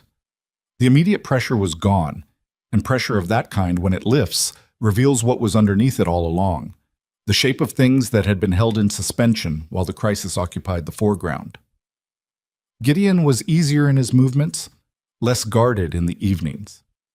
Elias began taking longer walks outside, sometimes as far as the eastern pasture fence line, coming back with mud on his boots and color in his face. The ranch hands worked with less of the particular tightness that comes from not knowing whether there will still be work in a month. And the talk from Carver's Bluff, rather than dying down as Mara might have hoped, got more specific. She heard it in pieces, the way you hear things you're not supposed to hear. A comment from Tommy, who'd been in town for supplies and had the kind of face that couldn't conceal that he'd heard something unpleasant. A brief, hard look from Cord when she asked him directly. And finally Walt, who sat down across from her at the kitchen table on a Wednesday afternoon in late March, and said, with the directness she'd come to rely on from him, "You should know what they're saying. Tell me." Forsyth's wife has been saying you manipulated the old man into staying in the house in exchange for keeping his arrangements off the official accounts, that you've positioned yourself for an inheritance claim. He said it evenly, watching her face. She's been saying it to the right people, the kind of people whose talk tends to land. The kitchen was quiet. Outside, the early spring wind moved through the pines. "Is anyone believing it?" she asked. "Some. The ones who were already inclined to." He paused. "The ones who weren't. They're less sure now. That's how it works. You say something enough times to enough people and the doubt settles even in people who wouldn't have invented it themselves." She sat with this for a moment. The thing about Mrs. Forsyth's particular version of the story was that it was clever. It took the actual true things, the real relationship, the real closeness, and put a mercenary frame around them that was almost impossible to argue against without sounding defensive. "Gideon knows?" she said. "I think so. He hasn't said anything to me directly." "Has he said anything to you indirectly?" Walt almost smiled, the near invisible version of it. He asked me last week what I thought of you. I told him what I thought. What did you tell him? That you were the best thing that had happened to this ranch in 3 years, and that the people talking about you had never done a useful day of work for anyone but themselves. He stood up from the table and picked up his hat. I said it plainly, so there'd be no confusion. She looked at him, this careful, steady man who had been on this land for 15 years, and had seen it at its best and at its worst, and was still here. Thank you, Walt. Don't thank me, he said. I said it because it was true. I don't say things that aren't. He put his hat on and went back outside. Gideon brought it up himself that evening. He waited until after supper, until the men had gone and Elias had gone upstairs, and then he stood in the kitchen doorway while she was washing the last of the dishes and said, I need to talk to you about something. I know, she said. She kept washing. Sit down. He sat. She finished the dishes and dried her hands and sat across from him. You've heard what's going around town, he said. Walt told me today. I suspect it's been building longer than that. A month, maybe more. He was looking at the table in the particular way of a man who was finding the words and wasn't sure any of them were good enough. I should have told you sooner. I kept thinking it would... He stopped. I kept thinking it would stop on its own. It doesn't work like that. No. He looked up. It doesn't. He was quiet for a moment. The inheritance claim part is new. The rest has been out there since you arrived. I know. It's not... He stopped again, pressing his hand flat on the table. She'd come to recognize this gesture, the physical act of steadying himself when something was harder to say than he wanted it to be. It's not true. Any of it. I want you to know that I know that. I know you know that, she said. That's not the point. The point is that you've been here 7 months, working in this house, and the people in that town have been building a story around you that has nothing to do with who you are, and I haven't done enough to stop it. His voice had an edge in it that wasn't directed at her. That's on me. She looked at him. There was something genuine in what he was saying, a real acknowledgement, and she didn't want to dismiss it, but she also didn't want to let him carry more than his share of it. It's not entirely on you, she said. Some of it is just what happens to a woman in my position. That's been true since long before this ranch. That doesn't make it acceptable, no, but it makes it predictable. She looked at her hands on the table. I'm not sitting here falling apart over it, Gideon. I want you to understand that. What they say about me in Carver's Bluff is not the most important thing in my life. He was watching her with that careful attention she'd stopped trying to avoid noticing. What is? The question surprised her slightly. He didn't usually ask things that directly. She thought about it honestly. Getting the garden in before the last frost, she said. Making sure your father eats properly. Figuring out whether those apple saplings survive the winter. She paused. The things that are actually here. He looked at her for a long moment. Something in his face was working through something, quietly, below the surface. I'm going to say something to people, he said. I should have said it sooner. I'm going to make it clear that what's being said about you is wrong, and that I stand behind you being here. People will read into that too. Let them. He said it with a flatness that meant he'd thought about it and decided. Let them read whatever they want. I'm done letting the silence stand in for agreement. She didn't try to talk him out of it. That would have been the wrong move, and she knew it. Not because she needed him to defend her, but because he needed to do it, and stopping him would have been taking something from him that wasn't hers to take. All right, she said. He nodded. He started to stand and then sat back down, which meant there was something else. My father wants to have people to the ranch, he said, in April. A dinner, some of the families from the valley. He talked to me about it last week. He said, a pause. He said it was time to do things like normal people do them. His words. Mara considered this. A dinner. He wants to introduce you, properly, as part of the household. Gideon was watching her carefully, not as the housekeeper, as... He said he wants people to understand what you are to this family. The kitchen was very quiet. She could hear the wind outside and the tick of the cooling stove. What do you want? She asked. He held her gaze. I want whatever you decide. That's not an answer. No, he said, and something shifted in his face, a kind of exposure, the look of a man removing something he'd been keeping in place. I want people to know who you are. I want them to stop being wrong about you in my own valley. He paused. And I want my father to be able to do something that feels like living again. And you're part of both of those things. She looked at him for a moment, and then she said, April is fine. Tell your father I'll need to know the number of guests by the 1st of the month. The April dinner took shape the way Mara approached most things, practically without fanfare, with attention to the details that made the difference between a thing that worked and a thing that only looked like it should. She spent 2 weeks planning the menu, considering what the kitchen could reliably produce and what would travel well from the root cellar and the pantry. She asked Elias about the families who were coming, who had particular preferences, who was likely to be difficult, what Catherine had served when she'd had guests, and he answered all of it with a thoroughness that told her he'd been thinking about this for longer than the conversation suggested. She always made 2 desserts, he said. Said 1 dessert said you had enough. 2 desserts said you were glad they came. Then we'll make 2 desserts, Mara said. He nodded slowly. Then he said, She would have liked you. It came out simply, without build-up, and she suspected that was why it hit her the way it did. She kept her face still and said, I'd like to think so, and moved on to the next item on the list, because the moment was too real to linger in safely. The day of the dinner was the 14th of April, a Saturday, clear and cold in the morning, but warming through the afternoon until by 5 o'clock, the light was golden across the south slope, and the 2 apple saplings were showing the first faint green of leaf buds, small and tentative and unmistakably alive. Mara noticed them when she went to the kitchen garden that morning. She stood at the edge of the slope and looked at the 2 small trees for a moment, the buds just visible if you were looking for them. And she thought about October and the bare sticks of wood she and Walt had put in the ground and the faith that had required. And she thought about how sometimes bets paid out, and you didn't always know when they had until you happened to look up. She went back inside to cook. 7 families came. That was 14 adults and several children who ran through the yard in the late afternoon light and had to be tracked down for the meal. The Holts from the Northern Valley, the man Elias had done the grazing lease with, came first, a quiet couple who shook hands with a directness she appreciated. The Beaumont family from 3 miles east, with 2 teenage daughters who were shy and polite.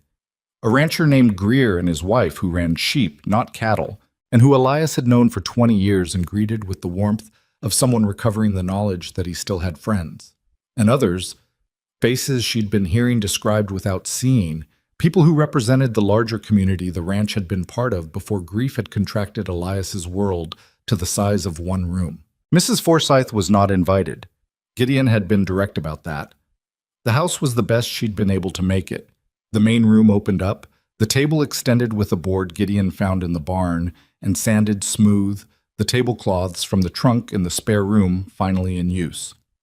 She'd put dried herbs in a jar on the table because there were no fresh flowers yet, and because Elias had said Catherine's garden had always had flowers, and a jar of dried lavender was something.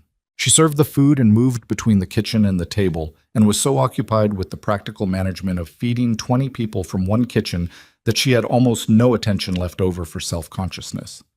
Almost. She was aware, in her peripheral attention, of being watched and assessed. The guests doing what people do when someone new is introduced into a familiar context, measuring and adjusting their expectations in real time. What she hadn't expected was Elias. He stood at the head of his table, the one he'd barely left his room to approach a few months ago. And he spoke. Not long, not formal, without the affected ceremony of a man performing hosting. He talked about the ranch, about the past year, about what the winter had been and what the spring was starting to look like. And then he said, with the plainness that was his particular style, "Some of you know Mara Whitlock has been with us since last summer. I want to say clearly, in front of people who matter to this family, that this ranch would not be standing in the condition it's standing in without her, and that she is not my employee. She is part of this family, and I expect that to be understood." The table was quiet for a moment. Then Holt said, "Glad to hear it," and raised his glass, and the moment broke into the ordinary sounds of people eating together. Mara was in the kitchen doorway when Elias said it. She had a serving dish in her hands, and she kept her face steady, and professional and went back to the stove, and it was only when she was standing with her back to the dining room, the noise of the table behind her, that she let herself close her eyes for a moment and breathe. Nobody had ever said that about her before, not in 31 years, not in a room full of people, not with that plainness, not with that particular weight behind the word family. She opened her eyes and served the second course. After the guests had gone and the house had been cleared and the men had drifted to the bunkhouse, Mara was finishing the last of the kitchen when she heard Gideon come in. He'd been seeing people off and talking with Holt about the lease arrangements, and she could hear the particular tiredness of an evening that had required sustained social effort from a man who was better with work than with rooms full of people. He sat down at the kitchen table and she put a cup of coffee in front of him without asking. "It went well," he said. "It did. Greer's wife talked to you." "For a while, yes." He looked at his cup. "She told me afterward that she said you were good people." He said it like he was reporting something, but there was something underneath the reporting. "That was kind of her." "It wasn't kindness," Gideon said. "She doesn't say things she doesn't mean. Ask anyone." He paused. "And Holt told my father you had a good head for business, which from Holt is more than most people get." "I overheard some of their conversation," Mara admitted. "He had questions about the feed agreement logistics. I had some thoughts." He noticed. A pause. My father noticed. The kitchen was quiet for a moment. The night outside was clear and the early spring cold was down from the mountain, and through the window the sky was enormous and full of stars. "What you said to people in town," Mara said. "Before the dinner, I heard from Tommy that you said something at Haggerty's." Gideon looked faintly uncomfortable. "I said what I said." "What did you say exactly?" He turned the coffee cup in his hands. "I said that Mara Whitlock was the most capable and decent person I'd brought onto this ranch, and that anyone who said different was working from ignorance, and that I was tired of pretending I hadn't heard the talk." He paused. "And I said that a man who let people talk that way about someone under his roof without speaking up wasn't much of a man." She looked at him steadily. "You said that last part about yourself." "Yes. You didn't have to." "I know." He looked up. "I wanted to. There's a difference." She thought about the months behind them. The bench outside Haggerty's general store, the freight wagon, the 7 doors and 7 rejections, the plate left outside a locked bedroom door, the garden in the dark mornings, the $83, the long winter and what it had asked of all of them. She thought about the specific accumulated weight of all of it. "I haven't thanked you," she said, "for inviting me onto that wagon." "You don't need to thank me. I needed help." "You could have found someone else." "Maybe." He was looking at her directly, with that clear attention that had started to feel less like assessment and more like something she didn't have a safe word for. "I don't think anyone else would have done what you did." "You don't know that." "No.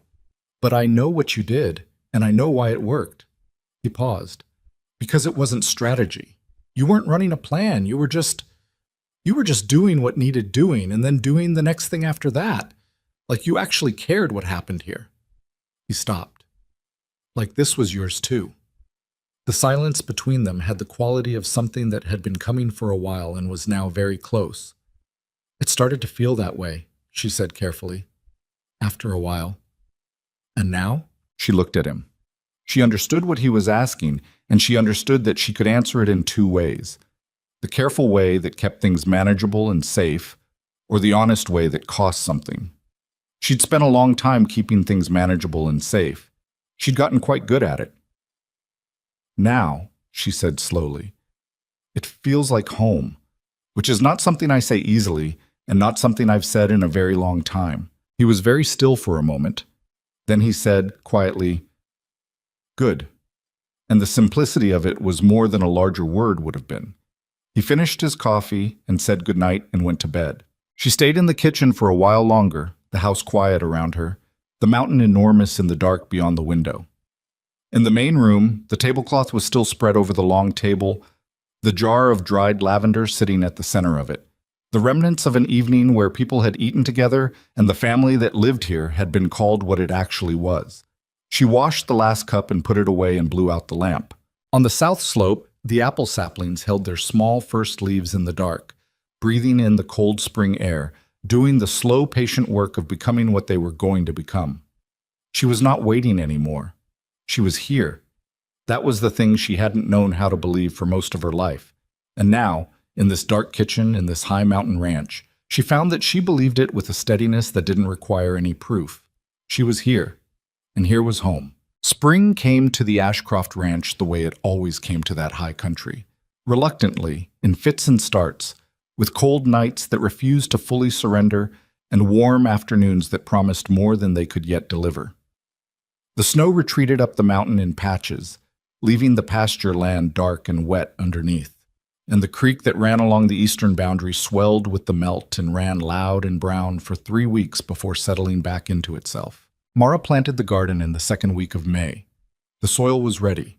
She'd turned it twice in April, working in the composted material she'd been accumulating through the winter, and it had the dark crumble of ground that wanted to grow things. She put in the beans with the spacing Elias had suggested, wider than she'd done the previous year, and she planted tomatoes and squash and a long border of herbs along the south edge. She left a section at the western end unplanted, turning the soil there carefully and raking it level. Elias found her there on a Saturday morning, working the last of the western section with a rake. "What goes there?" he asked. He'd taken to appearing in the garden occasionally, not helping exactly. He had the habit of watching rather than doing, the careful attention of someone relearning how to be present in a place. But there, which was its own thing. "Flowers," she said. "Annuals this year while the perennials establish. Zinnias and cosmos, if I can get the seeds." She glanced up. "You said she had flowers." He was quiet for a moment, looking at the section she'd prepared. "She did," he said. "She said a garden without flowers was just a vegetable patch." "I know. You told me that. Last fall." He looked at her. Something moved in his face. Not grief exactly, or not only grief. Something that had more complexity in it than grief alone. "So I did," he said. He stayed for a while, standing at the edge of the prepared bed while she worked, and the silence between them was the easy kind that doesn't need to be filled. That had taken time to build. Everything here had taken time. What changed in May was harder to see than what had changed the previous summer, but it was real. The ranch ran differently now, not because the work had changed, but because the people doing it had. Walt moved with less of the cautious watchfulness of someone waiting for the next problem. Tommy had gotten better at reading cattle, which Cord had been teaching him with a patience nobody had expected from Cord. Harris had, somewhere in the winter, made a kind of unannounced peace with the household and now ate in the main room without the fortress quality he'd had those first weeks. Elias was in the world again. That was still the thing that struck her most when she let herself look at it plainly. Not healed. Grief didn't work on a timeline that had an endpoint, and she didn't think it should, but present. He went to town once a week now, short trips but regular. He'd resumed correspondence with men he'd known for decades. He made decisions about the ranch with the authority of someone who'd remembered that it was his to decide. He still had mornings when he was very quiet and far away, and she'd learned to recognize those mornings and work around them without drawing attention to the recognition. Some things you just made room for. The loan repayment came on the 1st of May. The first installment, a portion of the original $83 returned in the form of a careful entry in Gideon's ledger and an envelope he put on the kitchen table without ceremony. "You didn't have to start so soon," she said. "Terms as stated," he said. "Monthly when solvent." He gave her a direct look. "We're solvent." She put the envelope in her pocket. "Good." He lingered at the table in the way he sometimes did now, when there was nothing keeping him there except that he didn't particularly want to leave. It was a habit she'd noticed increasing through April and into May, and she'd stopped pretending she hadn't noticed. "The Holt lease payment comes in next month," he said. "And Dormer sent a note about expanding the feed agreement. My father's been in correspondence with him about it. I saw the letter on his desk. He's been—" Gideon paused, searching for the right word and seemingly not finding it. "He's been different, better. I don't know how else to say it. You don't have to say it any particular way. He's better, that's the thing." Gideon looked at her. "You did that." "No," she said, and she meant it. "He did that. I just left food outside the door." "You left it for 12 days before you opened it." Some things take 12 days. He was quiet for a moment. Some things take longer, he said, and the way he said it made her look at him carefully. He was looking back, and there was something in his face that was close to what she'd seen on the evening of the April dinner.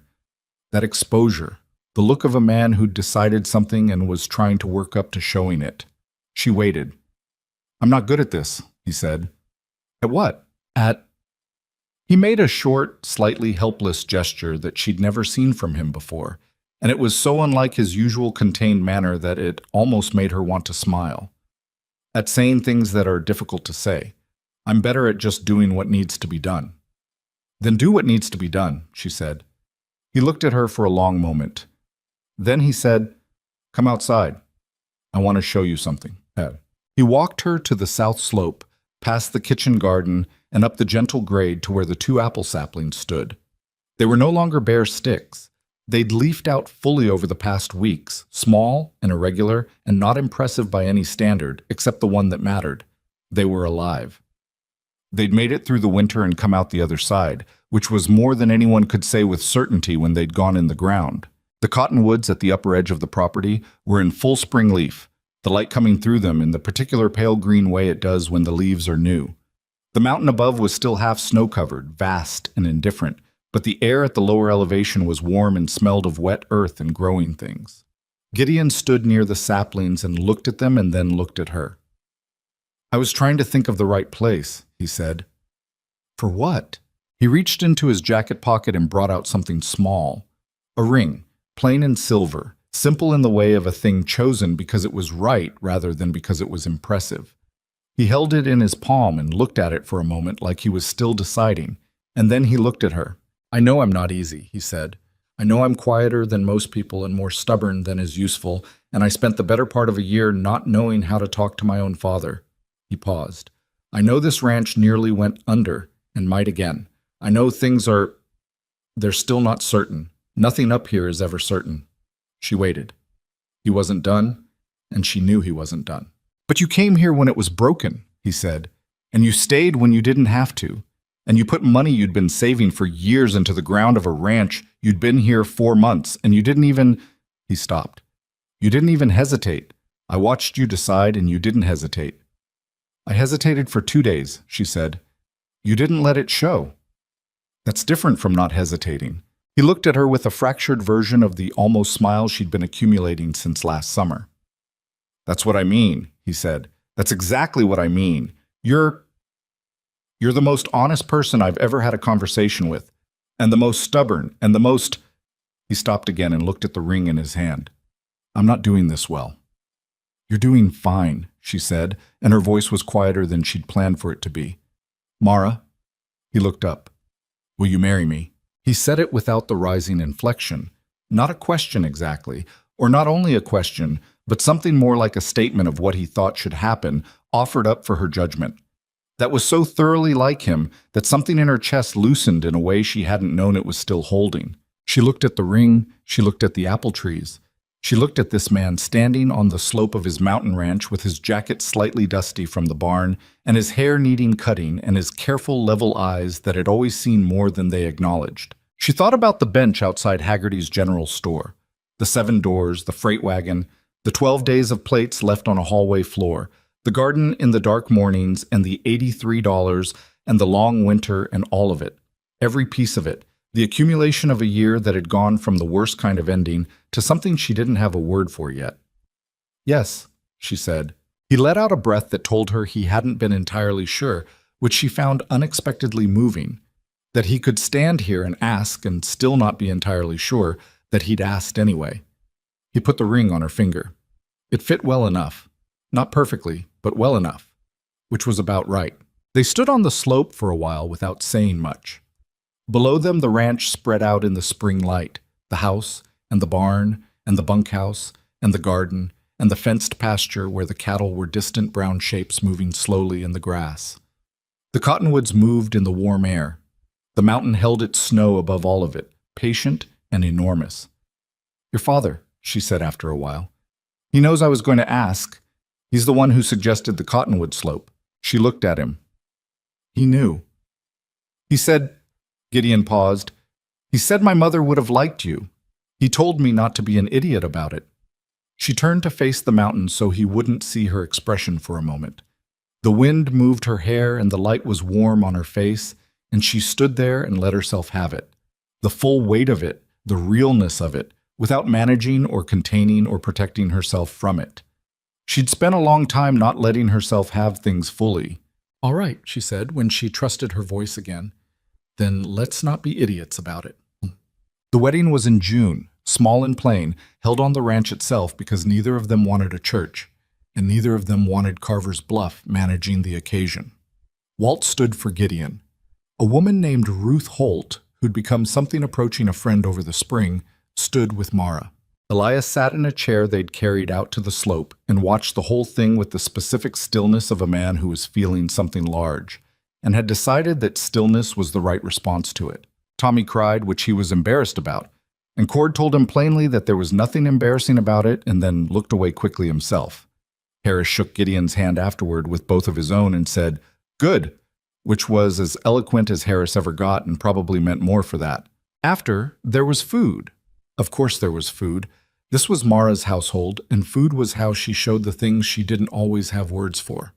And people sat on the grass and on the porch and ate and talked in the easy way of people who've had a good reason to gather. The cottonwoods moved overhead. The mountain stood behind everything, the way it always did. Late in the afternoon, when the guests had drifted to smaller conversations and Gideon had been pulled into a discussion with Holt about something that couldn't apparently wait, Elias made his way to where Mara was standing at the edge of the slope, looking out over the pasture. He stood beside her for a moment before speaking. "I owe you something," he said. She looked at him. "You don't owe me anything. Not a debt," he said. I want to say something that I should have said before today." He was looking out at the pasture, his hands in his jacket pockets. "When you came here, I had decided, without quite saying it to myself, that things were finished, that the good part was done." He paused. "I wasn't wrong to grieve. I want you to understand I know that. But I was wrong to stop, to lock the door and decide there was nothing left worth coming out for." She was quiet, letting him say it. "You didn't fix me," he said. "I want to be clear about that. I don't think that was something you could do, and I don't think you tried to. You kept leaving the food. You kept doing the ordinary things. You made the house smell like bread in the mornings." He stopped, something in his voice going careful the way it did when he was near something that had weight. "And one morning I woke up and the smell of it got through somehow, and I thought maybe I wasn't finished." He turned and looked at her directly. "So I want to say that.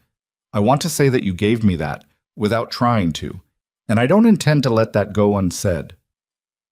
She looked at this man, this difficult, private, once-lost man who was standing in the June light on his own land that was still standing because people had refused to let it fall, and she said, "You would have found your way back." "Maybe," he said, "but not this fast. And maybe not to this." He looked out at the gathering, his son, the men, the guests, the house behind them, with its windows open to the spring air. He looked at the 2 apple saplings on the slope, fully leafed now, swaying slightly in the afternoon breeze. "Not to this," he said again. And that was enough. There are things you learn about yourself in the course of a year that you couldn't have learned any faster, no matter how much you might want to. You learn them the slow way, through repetition and setback, and the particular grinding work of staying somewhere when leaving would be easier. You learn them through bread and bean rows and plates left on floors, and $83 placed on a man's workbench with the full knowledge that it might be gone forever. Mara had believed for most of her life that she was temporary. That was the operating condition she'd carried from Ohio to Helena to Billings to a dozen other towns.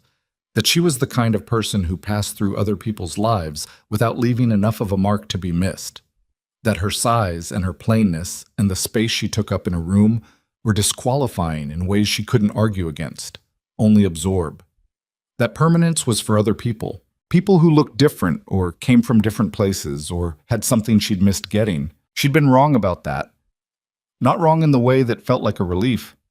She hadn't been wrong because the world was fair, or because hard work was always rewarded, or because a good person could walk into any broken situation and fix it through virtue alone. The world wasn't fair, and hard work wasn't always rewarded, and she knew both of those things too well to pretend otherwise. She'd been wrong because she'd underestimated what ordinary persistence could do in the right place. She'd underestimated the cumulative weight of small things done consistently and honestly. The meal that was hot when it needed to be hot, the plate left on the floor without conditions, the garden given back to the soil that had been waiting for it. She'd underestimated what it meant to people when someone simply refused to leave. Not every door she'd knocked on deserved to be answered. Not every household that turned her away was a loss. But this one, this broken, grieving, stubborn, high mountain household, had been worth the staying. And she hadn't known that on the freight wagon. She hadn't known it when she sat on the bench outside Haggerty's. She'd found it out the only way you find out whether a place is worth staying for, by staying. That was the thing she thought about later in the ordinary days of that first summer as Gideon's wife. A phrase that still felt strange and new and real in the way that real things feel slightly unbelievable. She thought about it while she was in the garden, and while she was cooking, and on the mornings when she stood at the kitchen window with her coffee and watched Gideon cross the yard to the barn and thought, this is what it looks like. This ordinary thing. This is it. It didn't look the way she'd imagined, in the distant years when she'd imagined it at all. It looked like mud on boots, and arguments about grazing rotation, and a father-in-law who sometimes went quiet and far away for a whole day and needed to be let alone. It looked like a cast-iron skillet on a hook, and a garden that required constant attention, and an old house that always had something that needed fixing. It looked like 4 men at a breakfast table who had become, without anyone planning it, something like a larger family than any of them had set out to build. It looked like enough. It looked like more than enough. The apple trees put on their first small fruit that August. Not many, 6 or 8 apples between the 2 trees, small and imperfect, and so tart they made your eyes water. Elias picked one on a Tuesday morning and stood at the edge of the slope and bit into it and chewed slowly, and Mara watched from the kitchen garden and saw the expression on his face, which was private and complicated and not for anyone else to read. She went back to her weeding. That evening at supper, Elias put the remaining apples in a bowl in the center of the table and said nothing about them. The men ate and talked, and after a while Tommy picked one up and bit into it and made a face. Sour, he said. They'll sweeten as they mature, Elias said. Give them 2 more seasons. 2 more seasons? Tommy looked at the small apple with the skepticism of someone being asked to take a very long view. Good things take time, Elias said. He was looking at no one in particular and everyone at once in the way of a man who was saying something that went past the apples and knew it. You can't rush what needs to go slow. You just have to tend it and wait. The table was quiet for a moment. Walt picked up an apple. He bit into it, chewed, didn't make a face. He set it down on the table and looked at it thoughtfully. It's not bad, he said. Not bad, Cord agreed, taking one. Gideon looked at Mara across the table. She looked back. Outside, the summer evening was long and gold over the Montana mountains, the light coming down the slope in the way it did at that hour, touching the kitchen garden and the apple trees and the dark earth that had been tended back to life over the course of a year.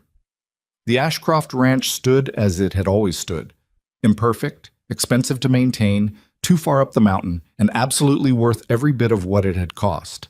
And at the center of it, around a table that had once eaten in silence, people were arguing about apples, which was, all things considered, exactly how it should be.